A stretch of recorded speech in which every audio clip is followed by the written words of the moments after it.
Assalamualaikum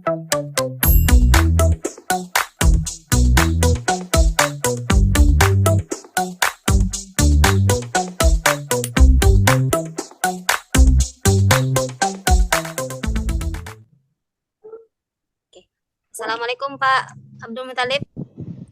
Warahmatullahi wabarakatuh.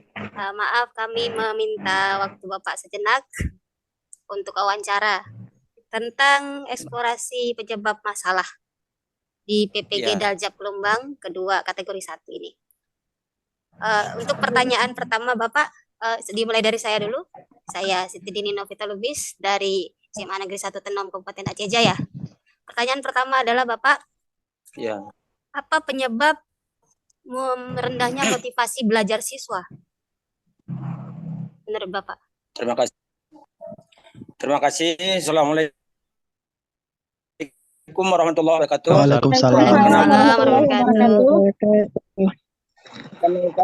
Nama kami Haji Abdul Muthalib SPD, pengawas pembina SMA Negeri 1 Tenom sekaligus pengawas SMA Kabupaten Aceh Jaya yang meliputi 8 sekolah.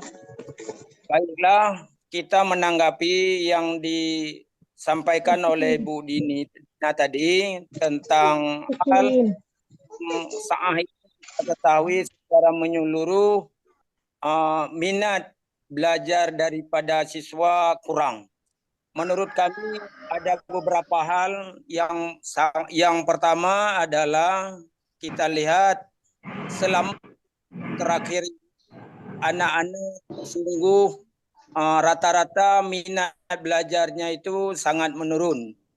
Disebabkan karena pengaruh globalisasi dan media sosial. Yang hari ini kalau kita lihat di sekolah-sekolah kita membatasi tentang media sosial, dalam hal ini HP. Namun setelah anak kita lepas dari proses belajar mengajar di sekolah, anak-anak langsung dia berhubungan dengan media sosial HP tadi. Oleh karenanya, bila pada hari ini lepas dari keluarga dan lingkungan, ini adalah dapat menyebabkan faktor utama rendahnya minat belajar siswa. Kemudian faktor yang kedua yaitu lingkungan. Lingkungan, kalau anak itu di suatu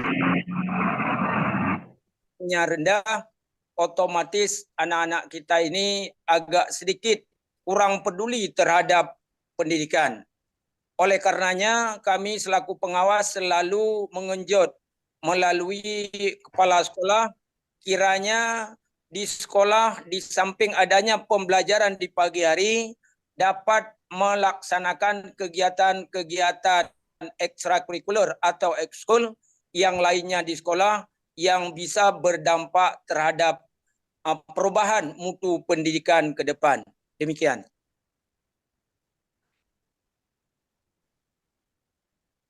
Baik, terima kasih Bapak. Untuk pertanyaan selanjutnya, apa penyebab siswa SMA ini ada yang belum mampu membaca dengan baik? Jangankan dengan bahasa Inggris, bahasa Indonesia saja susah membaca. Kira-kira menurut Bapak apa penyebab yang terjadi Bapak? Ya, terima kasih. Ini sangat baik pertanyaannya dan sudah sangat bagus. Saya hari ini di pengawas lebih kurang sudah memasuki ke umur ke-10 sebagai pengawas, 10 tahun maksud saya. Di PNS atau guru 33 tahun. Secara menyeluruh saya baca dan saya lihat hari ini memang bukan kita menyalahkan satu sama lain, tapi basic kita lihat terutama sekali teman-teman kita di SD ini adalah agak sedikit kurang kepedulian terhadap baca tulis kepada siswa. Bahkan hari ini saya ada cucu 4 sekolah di SD Min. Jadi di sana targetnya hanya PR. Yang kerjakan PR itu adalah orang tua itu sendiri. Oleh karenanya basic di sekolah adalah SD, SMP tempat awal anak dapat melatih membaca.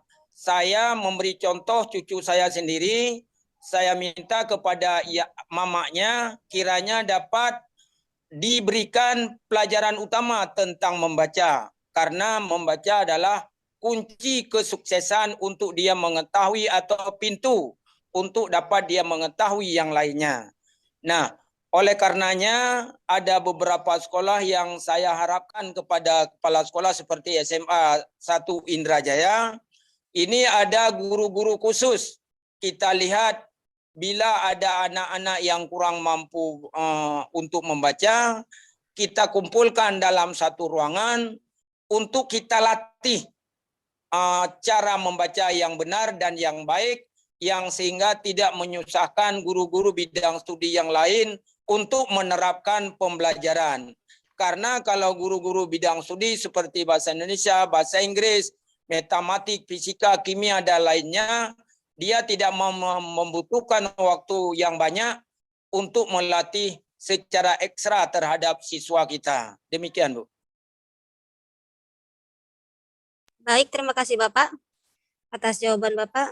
Untuk pertanyaan selanjutnya Bapak, bagaimana pendapat Bapak tentang kurangnya relasi atau hubungan yang terjalin antara guru dengan siswa dan orang tua siswa ini yang berdampak pada pembelajaran dan pendidikan siswa itu sendiri?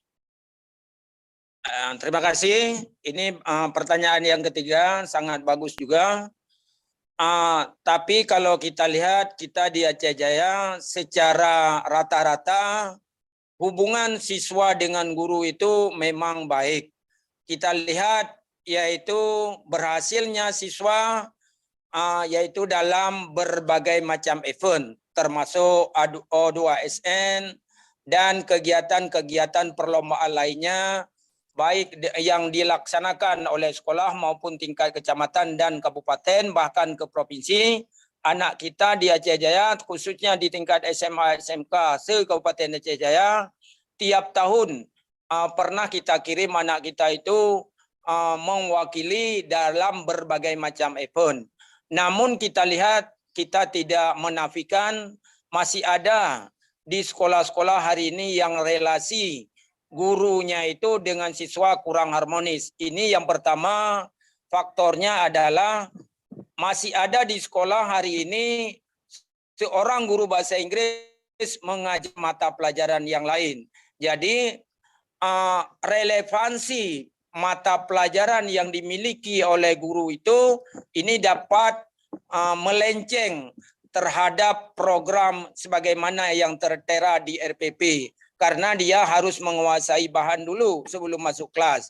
Jadi oleh karenanya, karena kita hari ini pemerintah belum mampu menyediakan guru secara menyeluruh di setiap SMA, SMK, makanya ini faktor utama yang menyebabkan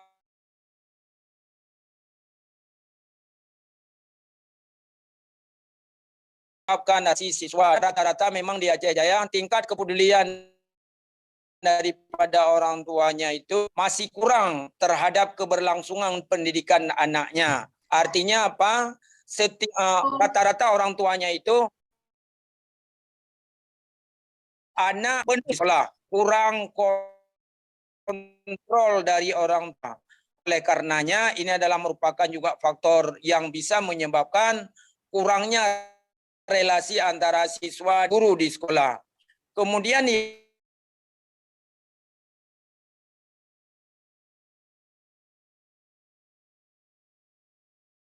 yang ketiga,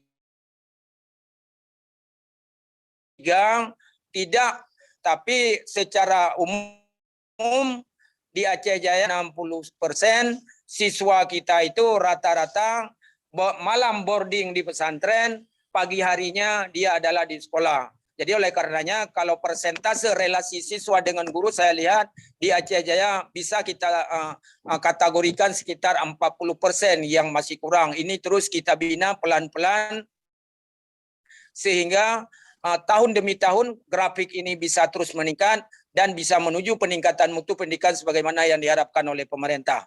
Terima kasih. Oke, baik Pak. Untuk teman-teman lain, Bapak Ibu silahkan bertanya ke Bapak pengawas kita. Izin Pak bertanya. Terima kasih. Nama saya Erwanto Nebaho dari SMA Negeri 2 Tanah Putih, Ujung Tanjung, Rohil, Rokan Hilir. Saya mau bertanya Pak, apakah penyebab guru belum melaksanakan kegiatan pembelajaran sesuai dengan RPP? Terima kasih. Pak Wanto, pertanyaannya sangat bagus. Tapi kalau lihat tingkat persentase pertanyaan Bapak ini adalah sekarang rata-rata guru kita ini, terutama sekali sekolah yang binaan saya, ini saya selalu menuntun kepada guru, kiranya setiap guru masuk wajib membawa perangkat pembelajaran dalam hal ini RPP atau modul dalam kurikulum Merdeka, yang sehingga dengan adanya RPP itu adalah merupakan rambu utama guru untuk memberikan pelajaran. Tapi kita tidak menafikan masih ada melaksanakan tugas sebagaimana mestinya, artinya setiap pembelajaran tidak diiringi dengan RPP, masih ada guru-guru kita itu yang tidak relevan. Artinya masih ada guru fisika yang mengajar biologi, masih ada guru bahasa Indonesia yang mengajar sejarah, atau sebaliknya dan sebaliknya. Ini yang faktor yang rata-rata di situ. Karena kalau kita genjot guru-guru kita, dia selalu, Pak, saya menyiapkan perangkat pembelajaran saya dulu. Setelah itu nanti akan saya siapkan perangkat pembelajaran tambahan yang diberikan oleh kepala sekolah. Nah,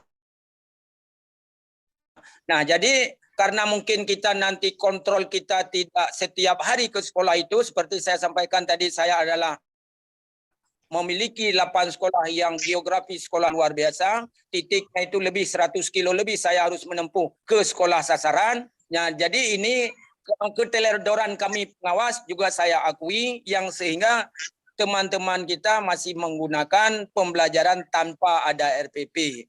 Tapi Bapak Kacapdin setiap tahun, seperti tahun kemarin, kita terus menggali melalui verifikasi perangkat pembelajaran guru. Seperti Bu Dina ini pernah merasakan, kita melakukan verifikasi di kantor Capdim, dan juga diiringi oleh pengawas pembina ke sekolah masing-masing, yang sehingga kita tuntut guru pada saat proses belajar mengajar berlangsung wajib membawa RPP.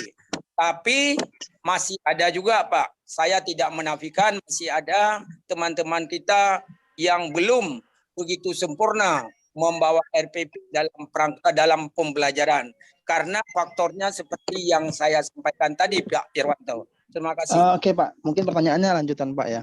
Apakah ada pelatihan Pak pembuatan perangkat pembelajaran Pak yang disediakan oleh pihak terkait Pak? Terima kasih. Pelatihannya. Ya, terima kasih. Kita secara regional di provinsi ini ada Pak, tapi persentasenya itu masih sangat kecil, ya kan? Karena mereka ini mungkin saya lihat di tingkat provinsi melaksanakan kegiatan itu yaitu copy paste tahun lalu, Pak. Jadi di raker-raker pengawas kita memberikan masukan seperti yang Bapak maksud tadi, yang sehingga yang berkewajiban seperti dalam hal ini yaitu Bapak Kabid Pembinaan SMA, kiranya dalam pelatihan-pelatihan ke depan adanya pelaksanaan kegiatan yaitu tentang pelaah RPP atau menyempurnakan perangkat pembelajaran guru. Nah, kalau kita di Aceh Jaya ada tahun ini kalau tidak salah saya ada 4 mata pelajaran yang sudah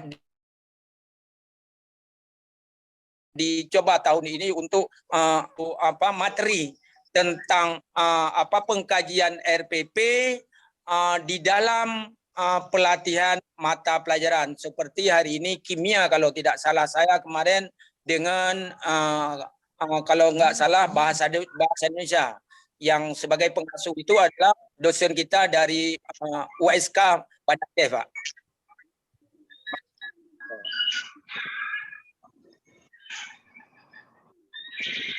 Oke Pak, terima kasih Pak. Mungkin dialihkan ke teman yang lain Pak.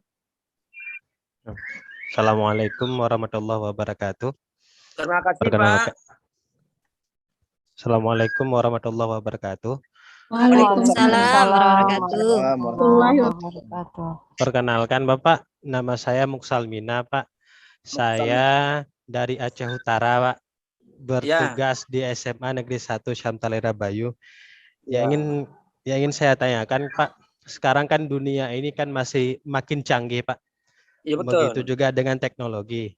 Kira-kira dalam pemanfaatan teknologi tersebut, apa saja kesulitan guru ini dalam mengaplikasikan teknologi tersebut membawa kepada pembelajaran di kelas, Pak? Kesulitan apa yang guru rasakan saat menggunakan teknologi dalam pembelajaran, Pak? Ya, terima kasih. Untuk kita lihat kombinasi guru dalam menyampaikan pembelajaran melalui IT, ini kita lihat memang kendala-kendala yang didapat, terutama sekali kalau kami di Aceh Jaya, secara menyeluruh geografisnya itu belum semua bisa terkonek dengan internet yang sempurna, karena ada beberapa sekolah yang di pedalaman. Tapi kalau yang seperti SMA Tenom ini hampir kita sebut sekolah yang sempurna, karena ketahui mereka ini sudah 2 kali mendapat akreditasi A kemarin, dan setiap tahun dalam 3 tahun terakhir ini anak-anak selalu lulus di perguruan tinggi negeri yang favorit itu terus meningkat. Nah, namun seperti kita sampaikan tadi, masih ada juga guru-guru kita yang terkendala dalam menyampaikan mata pelajaran itu melalui IT. Pertama sekali yaitu rata-rata saya lihat masih ada guru-guru kita yang keluaran, artinya bahasa kata itu ya tahun-tahunnya itu ya, tahun kelahirannya itu yang umur-umur 50 ke atas itu ini agak sedikit kikuk dia tentang itu satu. Kemudian yang kedua yaitu keterbatasan sekolah dalam persiapan IT. Artinya kepala sekolah pelan-pelan, kalau kami di Aceh Jaya tingkat jumlah siswanya itu SMA Tenom itu adalah merupakan peringkat pertama memang di Aceh Jaya jumlah siswanya, tapi masih 300. Jadi maksud saya dengan jumlah siswa yang terbatas itu sumber dana bosnya itu sangat sedikit, yang sehingga kepala sekolah agak susah menyiapkan perangkat IT-nya itu secara artinya dia harus secara bertahap menyiapkan perangkat IT-nya itu. Karena kami di Aceh Jaya untuk dana pendidikan itu hanya semata-mata melalui dana bos, tidak ada dipungut dana komite dan lain-lain dan sebagainya. Makanya kepala sekolah lambat laun setiap per semester itu menyiapkan atau per triwulan itu menyiapkan perangkat IT-nya itu secara bertahap.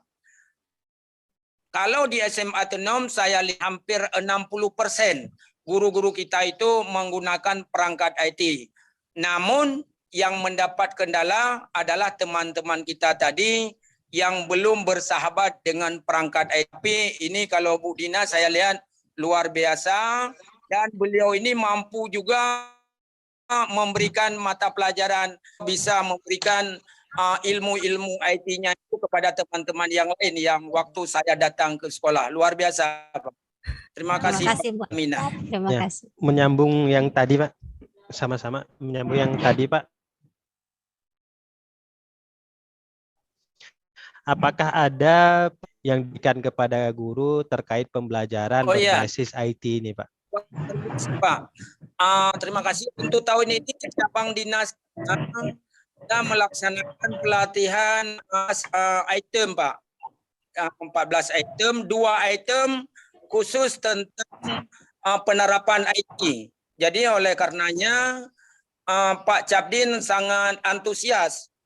Dia mengharapkan guru-guru kita ke depan, terutama sekali yang muda-muda ini, kiranya dapat menguasai IT dan bersahabat dengan IT, artinya dia mampu menerapkan pelajarannya itu melalui penerapan melalui media IT tersebut, Pak Muktamina. Terima kasih banyak Bapak. Saya kembalikan kepada moderator. Oke. Silakan Ibu Nur Fadilah dulu bertanya ke Bapak Abdul Talib. Ya, baik. Assalamualaikum warahmatullahi wabarakatuh. Waalaikumsalam warahmatullahi wabarakatuh. Waalaikumsalam warahmatullahi wabarakatuh. Perkenalkan, nama saya Nur Fadilah. Saya berasal dari Riau.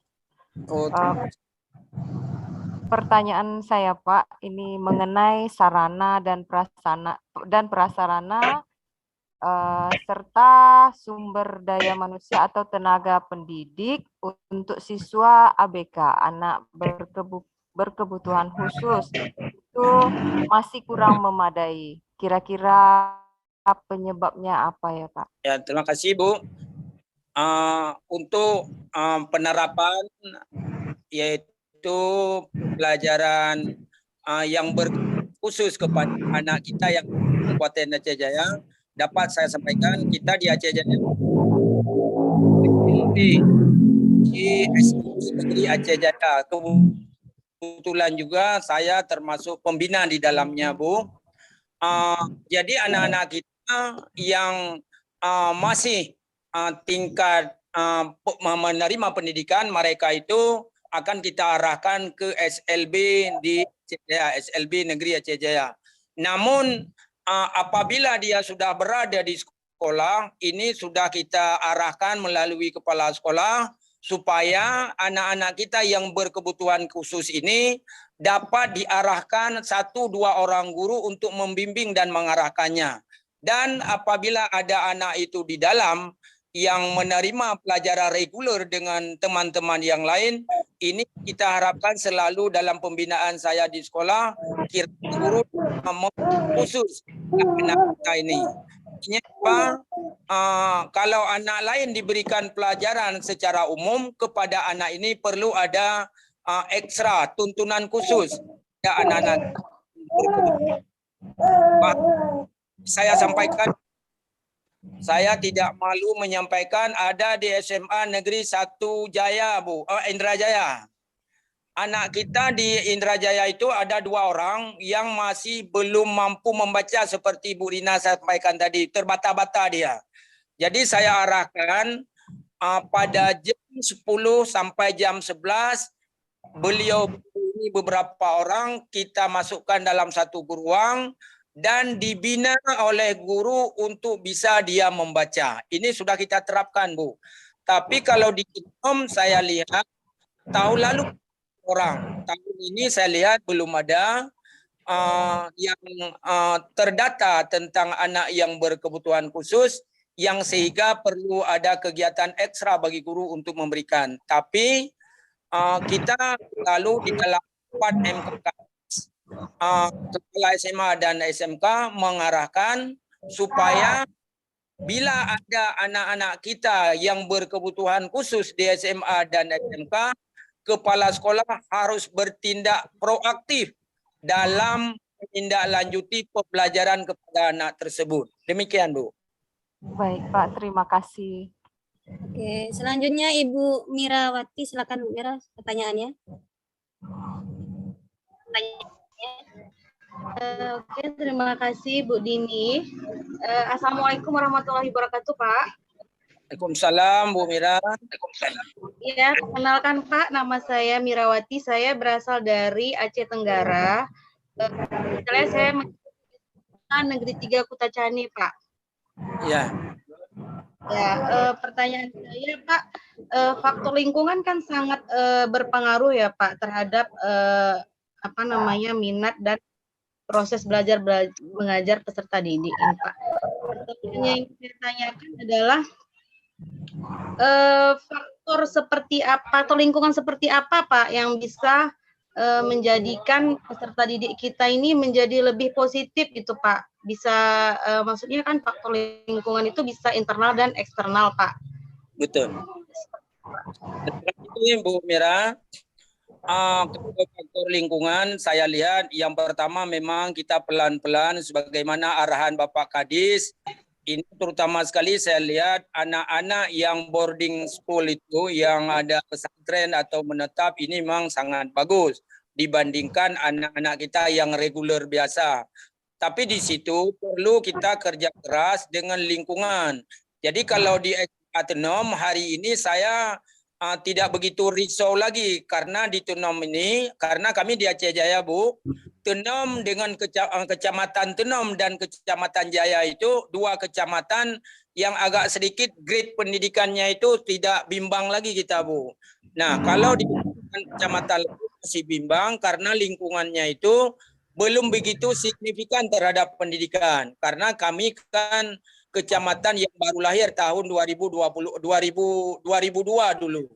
Nah, jadi pelan-pelan dan setelah 3 tahun kami dilanda musibah tsunami yang sangat dahsyat, yang luar biasa. Setelah itu kami bangkit pelan-pelan dan yang luar biasa. Jadi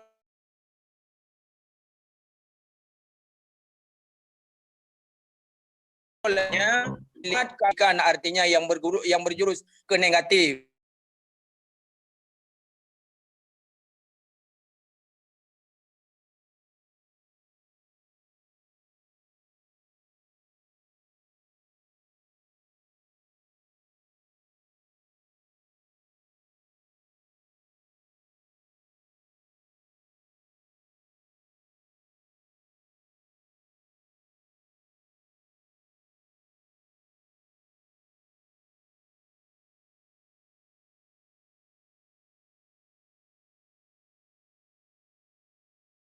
Lalu kita libatkan This meeting is being recorded.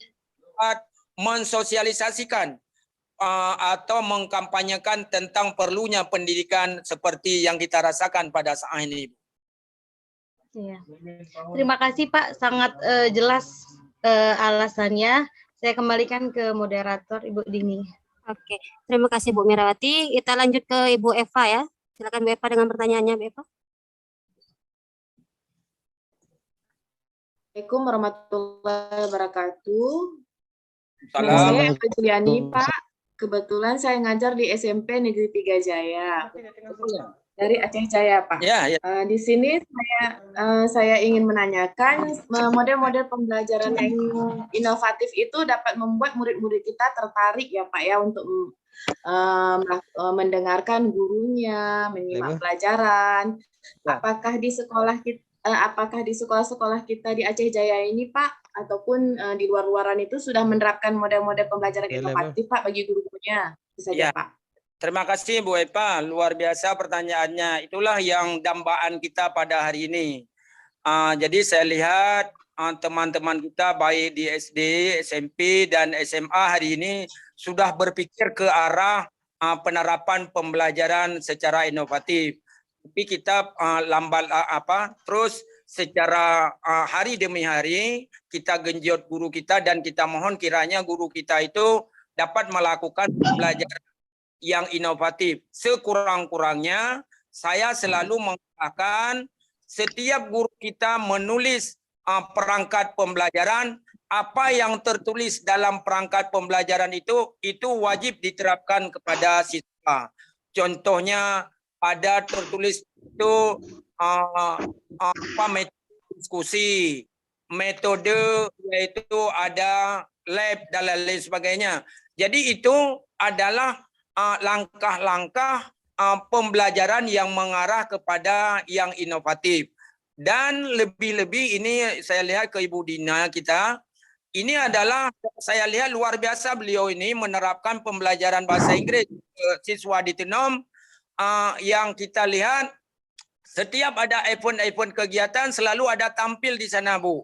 Artinya apa? Adanya interaksi antara anak bahasa Inggris sesama bahasa Inggris, bahasa Arab dengan bahasa Arab, muncul anak-anak itu terampil. Artinya apa? Ini adanya sentuhan pembelajaran yang inovatif yang dibina oleh guru kita, salah seorangnya adalah Ibu Dini, yang hari ini dia menerapkan pembelajaran yang inovatif. Bila dia tidak menerapkan pembelajaran yang inovatif, siswa tak pernah muncul dia di dalam kegiatan-kegiatan tampil di depan khalayak umum yang sebagaimana pernah kita lihat di SMA Tenom ini. Oleh karenanya kita dari Inggris, guru bahasa Indonesia atau guru-guru IPS yang lainnya, kita tidak tertutup kemungkinan mampu melakukan pembelajaran-pembelajaran yang inovatif. Artinya apa? Pembelajaran yang bisa bisa mengikat atau menarik minat daripada siswa terhadap ingin menggali pelajaran yang diberikan oleh guru tersebut, Bu. Satu lagi Pak, pertanyaan saya, ada nggak hambatan-hambatan bagi guru-guru itu ingin menerapkan pembelajaran inovatif di kelas, Pak? Ya, ada, Bu. Ini kita lihat terutama sekali ya guru-guru kita dengan tanda kutip masih ada juga guru-guru kita ini yang malas, ya. Malas, dia masih secara manual seperti penerapan kami dulu.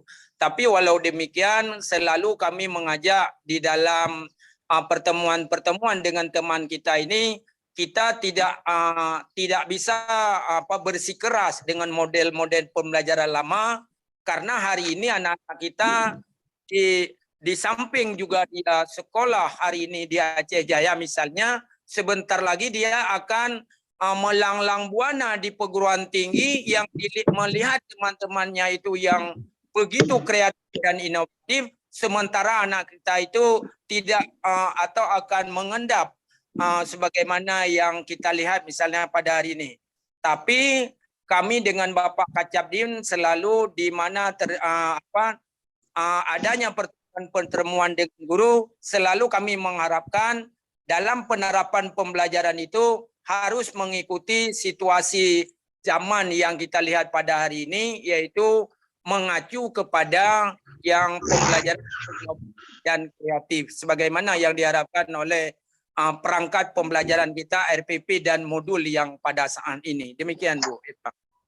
Terima kasih Pak. Oke, terima kasih juga Bu Eva. Silakan Pak Tohjali dengan pertanyaannya. Pak Tohjali ada? Kalau Pak Tohjali tidak ada, kita lanjut ke Bu Devi aja. Ada Pak Tohjali. Masih di mute Pak Tohjali, silakan nyalakan mikrofonnya. Oke. Assalamualaikum warahmatullahi wabarakatuh. Waalaikumsalam warahmatullahi wabarakatuh. Saya Tohjali, salah satu guru SD Negeri 08 Samsam di daerah Kabupaten Siak, Kecamatan Kandis. Alhamdulillah. Terima kasih Pak Tohjali. Iya, saya berasal dari Riau, Pak. Saya ingin bertanya, sekarang ini kan pembelajaran di itu sudah harus berbasis HOTS atau HOTS gitu Pak ya. Jadi saya ingin bertanya kepada Bapak sebagai seorang pengawas, kira-kira dalam pengamatan Bapak itu adakah kendala-kendala dalam pelaksanaan pelajaran yang berbasis HOTS? Terima kasih Pak.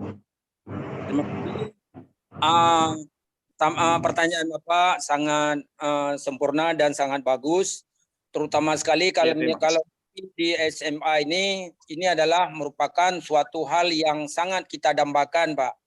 Jadi pembelajaran yang hot ini adalah suatu cakrawala pembelajaran yang membuka cara pikir si anak kepada pembelajaran maju. Oleh karenanya guru perlu adanya tingkatan-tingkatan pembelajaran. Artinya tidak boleh lagi seperti dulu. Artinya dia nanti ada C1, C2, C3 sampai dengan C6. Tapi Pak Rajali, kita harus mengerti juga, mohon maaf juga kita dan saya juga guru, kita harus mengerti teman-teman kita ini produknya bukan kita memang menafikan, tidak sama. Misalnya kalau saya keluaran Universitas Negeri jadi U4 atau bagaimana. Jadi ini juga sangat berpengaruh saya lihat dari guru kita dari latar belakangnya itu. Lebih-lebih mohon maaf, guru-guru kita hari ini yang lulus atau yang sudah menjadi guru, ini ada juga mohon maaf teman-teman kita yang latar belakangnya itu adalah sekolah Sabtu Minggu, sehingga saya lihat guru-guru ini mengarah kepada pembelajaran yang hot karena mereka ini belum mampu menguasai materi secara sempurna. Makanya seperti pertanyaan Bapak tadi itu perlu ada kerja keras dari Bapak Kacapdin dan Bapak Kadis atau nanti melalui kerja MGMP. Di dalam MGMP itu kita menggali materi-materi yang sehingga bisa dikuasai oleh guru, yang sehingga guru tahu dia mana mata pelajaran dan bagaimana cara yang pembelajaran yang jangan cara masalah gurunya saja belum tahu, ini yang menjadi kendala Pak. Jadi karenanya menafikan ini adalah merupakan ruang lingkup kita sangat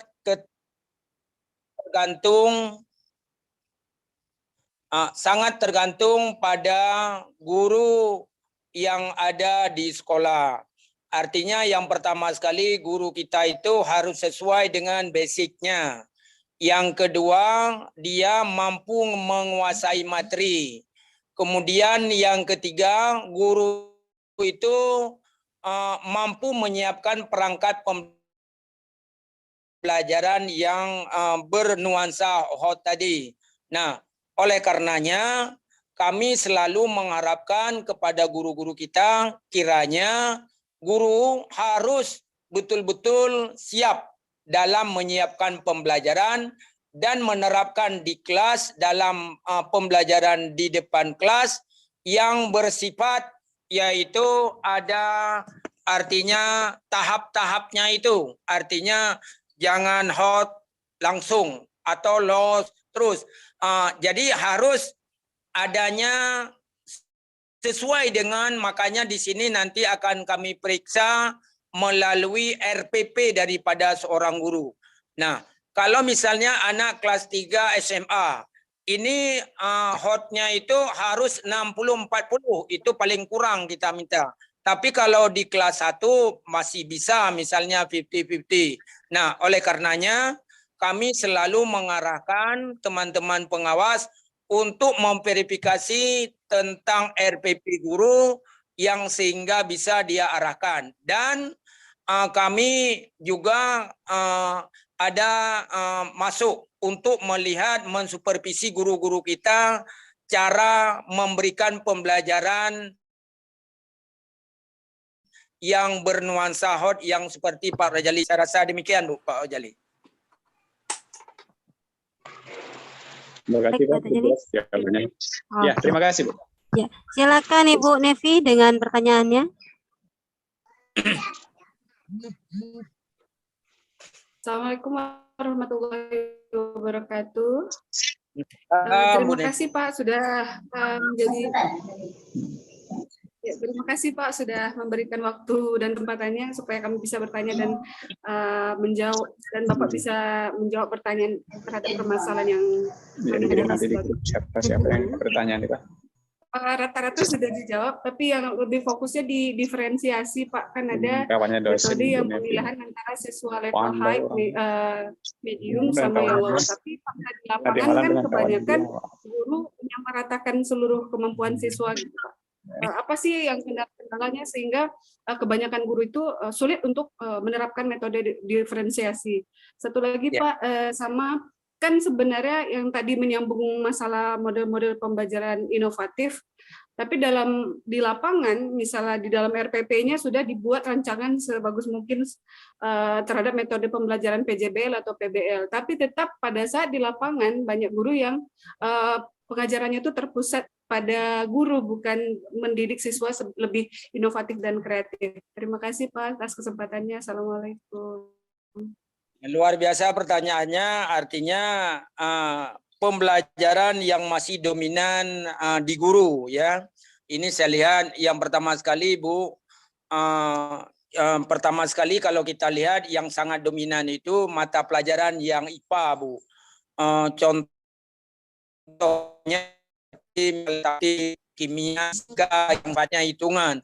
Anak-anak kita pada hari ini dia tidak mampu dalam hal hitungan, yang sehingga guru kita apabila dia mengarahkan kepada jadi anak kita tidak bisa kejar.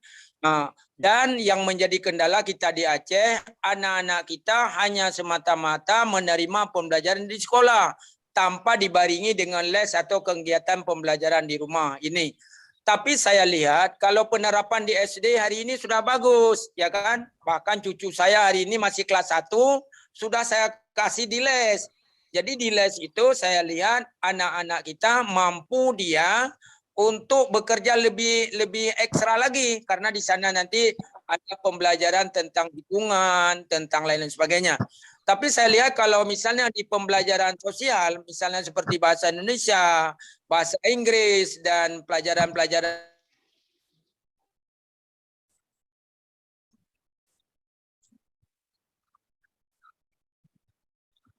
eksakta, artinya apa? Teman-teman kita yang mata pelajaran sosial ini lebih mudah dibandingkan dengan teman-teman kita yang guru yang IPA, karena kendalanya di sana tadi. Jadi oleh karenanya saya lihat untuk teman-teman kita yang mata pelajaran IPS ini ada sedikit penekanan dari kami pengawas.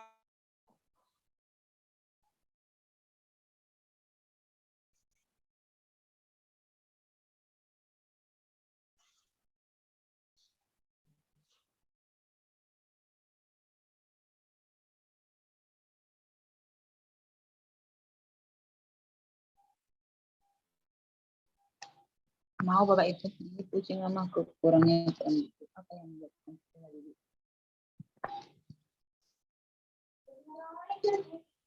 ya nggak usah lah.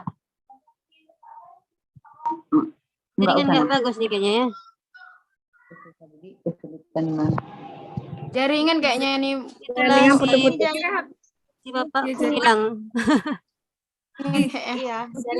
Jaringan udah masuk lagi. Sekarang nado. Oke, si Bapak udah masuk. Halo Bapak, masih mute. Kayaknya habis Ibu siapa? Habis Bu Nurjazili kita sudah aja? Apa gimana? Sekali, boleh Kak? Siapa? Yusra. Siapa yang belum tanya? Yusra, Bu Nurjazili, Kak Marlin. Yusra belum. Rizka juga ya? Belum juga. Agak berbeda nih Kak. Iya, nggak apa-apa. Ada satu tentang paguyuban, nggak apa-apa lah nanti ya. Nggak apa-apa. Ini kayak Bapak ini Kalau misalnya pertanyaan kita kan rata-rata Bu Din sibuk mungkin ya. Sama ya. Jadi kita nanti kan merangkum jawaban nih Bapak tuh kan nggak masalah kan? Nggak masalah. Soalnya udah terjawab semuanya. Karena Soalnya udah terjawab semuanya. Ya, kita juga ada nampak di situ ceritanya. Iya. Alhamdulillah lah udah terjawab 6 poin sudah Tapi emang terjawab. pertanyaan Ayusta agak berbeda nih. Penasaran juga. Itulah Makanya sebab pengen si Bapak. tanyakan. Si Bapak kayaknya nggak pas jaringan ini. Penasaran? Iya. Halo Pak. Berapa itu menit masih lagi ya Bu Dini? Ini bisa? Nggak kelihatan kayaknya soalnya. keluar deh.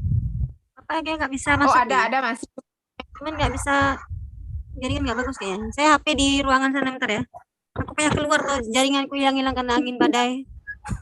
Assalamualaikum Bu Dini. Oke, ya, salam Bapak, silakan masuk lagi. Ya, mohon maaf tadi anak saya minta uang dia. Oh iya. Berarti tadi pertanyaan dari Bu Nevi udah terjawab ya Pak ya? Ya, alhamdulillah. Sekarang kita lanjut Ya, ke makasih, Bu Nur Pak. Zazili ya. Terima kasih banyak. Ya. Oke, silakan Bu Nur. Bu Dini, Assalamualaikum warahmatullahi wabarakatuh. Terima kasih Pak atas kesempatannya. Saya Nur Zazili dari Riau. Ya, terima Saya kasih. mau bertanya ini Pak, apa faktor penyebab siswa pasif dan malas berpikir ketika mengalami kesulitan belajar di dalam kelas? Ya, luar biasa. Terima kasih Bu Bu Nur Zazali. Ya, ini terutama sekali Bu, kalau kami di desa ini memang di daerah perkampungan, itulah kendala utama memang. Anak rata-rata boleh kita sebut pasif. Ini adalah perlu adanya sentuhan tangan manis dari guru. Makanya saya agak sedikit bergembira kalau di Tenom teman-teman kita masih muda-muda dan mampu untuk membangun yaitu minat siswa untuk belajar. Jadi melalui pembelajaran yang bersifat diskusi. Saya selalu mengarahkan seperti Bu Dini dan teman-teman yang lainnya, pembelajaran itu tidak boleh hanya monoton di kelas, tapi perlu sekali-sekali kita buat di alam bebas, di luar, yang sehingga kreasi pembelajarannya itu bisa ada pembaharuan yang luar biasa. Jadi anak-anak yang pasif ini tadi Bu, karena memang terutama sekali seperti tadi, dia untuk mengungkapkan pertanyaan itu dengan bahasa Indonesia agak kurang menguasai bahasa Indonesianya itu karena dia masih dengan bahasa daerah. Jadi oleh karenanya saya juga memberi masukan kepada guru-guru, terima saja anak-anak dia menanyakan atau berdiskusi dengan bahasa daerah yang artinya kita mengarah kepada pembelajaran yang kita tuju. Nah, artinya tidak lepas bagaimana yang kita harapkan. Karena kalau kita mengharapkan hanya semata-mata melalui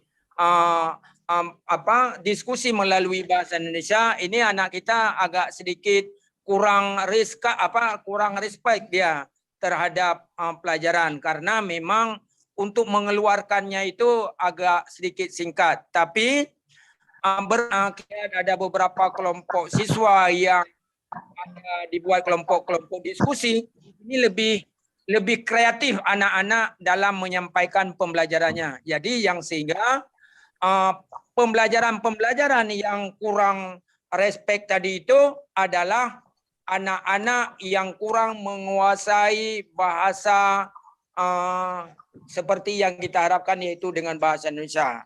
Namun kami mengharap sangat kepada guru, baik di dalam diskusi kelompok maupun kegiatan-kegiatan yang lainnya, harus kita mengarahkan boleh anak-anak menyampaikan pembelajarannya itu dengan bahasa daerah, tapi nanti diulang dan disempurnakan oleh guru. Demikian, Bu. Ya Pak, terima kasih Pak. Alhamdulillah saya puas dengan jawaban Bapak. Saya kembalikan ke Bu Dini. Iya, terima kasih Bu. Dari sini kita lanjut ke Ibu Yusra. Silakan Ibu Yusra. Assalamualaikum warahmatullahi wabarakatuh. Waalaikumsalam warahmatullahi wabarakatuh. Terima kasih Bapak atas kesempatannya. Saya ingin menanyakan Pak, seperti kita ketahui sebelumnya, peran orang tua juga sangat berpengaruh terhadap pendidikan dan keberhasilan siswa dalam pembelajarannya di sekolah. Jadi menurut Bapak sebagai pengawas, apakah pihak-pihak sekolah perlu melakukan program parenting supaya masalah-masalah siswa tersebut dapat disampaikan mungkin kepada orang tuanya langsung. Ya, mungkin ada kendala-kendala dapat disampaikan langsung. Terima kasih Bapak. Baik, ini kan kuat suaranya. Ya. Terima kasih. Inilah yang kita lakukan sekarang Bu, yang sehingga di dalam rapat MKKS kami selalu menyampaikan kepada ketua MKKS dan teman-teman kepala sekolah, di sekolah itu dalam 1 tahun wajib paling kurang itu Bu 2 kali setahun melakukan yaitu rapat koordinasi dengan wali murid, yaitu pada saat pengambilan rapor di semester ganjil dan semester genap. Nah, untuk anak-anak yang PPDB atau anak baru ini perlu begitu masuk dia awalnya harus kita buat pertemuan dengan wali siswa, karena hari ini seperti yang Ibu sampaikan cukup banyak juga orang tua siswa itu yang setelah anaknya berada di sekolah dia tidak begitu open. Nah, baru dia tahu nanti setelah 3 tahun kemudian. Kurang respect terhadap bagaimana keberadaan anaknya di sekolah. Tapi ada juga tidak tertutup kemungkinan sekitar kalau di Aceh Jaya itu lebih kurang ada sekitar 45% Bu ya. Yang hari ini saya lihat orang tuanya itu sudah agak sedikit peduli dia dengan pendidikan, karena dia lihat anak orang begitu keluar dari SMA 4 tahun sudah selesai menjadi sarjana. Ini adalah anak-anak selalu yang adanya binaan dan yang adanya kepedulian daripada kedua orang tuanya. Oleh karenanya ini adalah merupakan suatu tren model yang di Aceh Jaya hari ini, kepedulian orang tua atau lingkungan sudah terus begitu meningkat terhadap kepedulian lingkungan terhadap keberadaan siswa di sekolah. Demikian Bu Yusra. Baik Pak, terima kasih atas jawabannya. Kebetulan saya sekolah.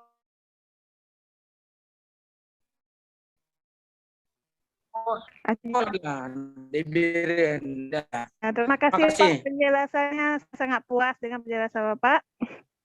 Terima kasih Bu Yusra. Saya kembalikan ke moderator. Oke. Bu Dini. Oke, terima kasih Bu Yusra juga. Kita lanjut ke Ibu Friska. Silakan Bu Friska. Ya, terima kasih Bu Dini. Kebetulan pertanyaan saya tadi hampir sama dengan Ibu Yusra ya Pak ya. Membangun relasi orang tua. Jadi kayak di sekolah saya Pak, yang mindset orang tua kalau anaknya udah disekolahkan, dia tuh cuma mau tahu anaknya hasilnya bagus gitu ya Pak ya. Kemudian kalau misalnya mereka udah istilahnya memberikan anaknya tuh ke sekolah, berarti mereka tuh merasa udah nggak ada lagi bertanggung jawab. Jadi seperti yang Bapak bilang, memang harus ada. Alhamdulillah terjawab. Tadi saya mau bertanya gini Pak, berapa kali seharusnya kita itu mengundang orang tua sebaiknya ya Pak ya? Tapi karena Bapak udah menjawab 2 kali itu memang udah harus dan wajib ya Pak ya untuk mengundang orang tua. Jadi udah terjawab pertanyaan saya juga sama-sama Bu Yusra. Cuman itu Pak, yang menjadi kendala kami di sekolah sekarang adalah masih ada mindset orang tua itu Pak yang ngerasa kalau udah disekolahkan ya udah sekolah. Nanti orang tua menunggu hasil ijazah. Kalau anaknya misalnya nih ya Pak ya, ada pembagian IPA IPS. Kalau mereka tuh merasa bahwa mereka pengen anaknya IPA. Kalau anaknya, kenapa anaknya jadi IPS? Mereka nggak mau tahu. Mereka maunya IPA. Itu aja yang agak berat di sekolah saya Pak. Nah, tapi itu ada jalan keluar Bu. Yang pertama Ibu, kalau misalnya Ibu sebagai bekerja sama dengan wali kelas Bu. Jadi nanti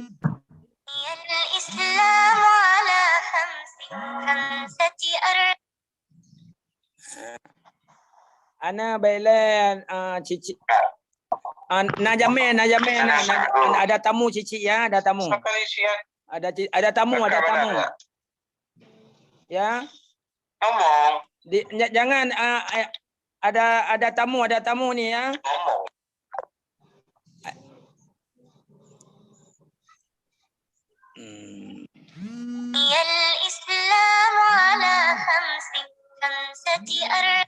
Kayaknya penting itu teleponnya. Iya. Siapa lagi Bu yang belum konek? Nanti kita udahin aja kan itu sebabnya. Iya. Ini udah lumayan panjang kita. Udah lumayan lama kita dari jam Bapak itu ya. Ini mohon maaf Bu, izin cucu saya ini yang di Sigli. Ya, jadi dia kalau sudah ngambek, telepon cicinya. Mohon maaf. Iya, jadi saya sampaikan Bu Dini, tadi saya sambung sedikit lagi Bu. Boleh. Saya. Ya. Jadi Ibu harus koordinasi dengan wali kelas ya. Jadi nanti di mana ada pertemuan dengan wali kelas, Ibu masuk menyampaikan bagaimana cara dan teknis seseorang siswa dia kita tempatkan di jurusan IPA, IPS atau lain sebagainya, yang sehingga orang tua itu mampu dia untuk mengklasifikasi instingnya itu, oh anak saya di sini hari ini, oh anak saya begini. Nah, kalau juga kita paksakan seperti yang disampaikan oleh orang tua, akibat yang ditimbulkan harus Bapak Ibu sampaikan ini nanti. Artinya anak-anak apabila kita paksakan di dalam satu jurusan, dia tidak nanti matching dengan jurusan tersebut, ini akan bermuara kepada dampak yang tidak bisa kita harapkan. Tapi kalau nanti Bapak Ibu menyampaikan kepada orang tua secara kontinu dan mampu dia mencerna, mungkin saya rasa tidak dapat menimbulkan suatu efek yang tidak kita harapkan. Demikian, Bu. Ya, Bapak, terima kasih banyak, Bapak. Insya Allah akan saya. Oke, teman-teman yang lain saya rasa sudah tercover semua materi kita ya. Sudah tercover semua ya. Ya sudah, kalau begitu kita sudah puas juga kan. Kami berterima kasih sekali sama Bapak karena sudah menyita waktu Bapak cukup lama. Ya Pak ya, Pak Abdul Talib. Terima kasih Bu Dini. Saya walaupun lama, artinya perasaan saya baru 10 menit karena ini adalah saya berada di dalam ekosistem guru. Luar biasa. Ini memang cita-cita saya. Apa yang diterapkan di benak saya, demikian juga di mana tanah guru, di mana tanah pendidikan juga harus sama, kita menerapkan konsep yang sama supaya mengarah kepada muara peningkatan mutu pendidikan baik di Aceh maupun di luar Aceh. Demikian Bu Dini. Iya, terima kasih sekali Bapak. Kami betul-betul terima kasih semua. Terima kasih atas waktu Bapak. Kami sudahi. Assalamualaikum warahmatullahi wabarakatuh. Selamat beristirahat Bapak. Terima kasih. Waalaikumsalam warahmatullahi wabarakatuh. Saya mohon maaf juga. Mungkin dalam penyampaian ada sana sini yang kurang berkenan. Alhamdulillah puas Bapak ya. Oke Pak, silakan. Terima kasih. Ya, silakan leave room Bapak. Terima kasih. Oke. Ya. Bu Dini. Ya. Udah nggak usah lagi ya. Berarti ada yang mau dibilang nih sekalian pas kita aja di sini. Dini langsung silakan live Bapak. Karena kalau nggak live. Soalnya Bapak pengawas saya itu Bu emang suka ngobrol orangnya. Makanya dia satu pertanyaan aja cukup 10 menit lebih kita jawab itu. Iya, kita yang segan kan. Dia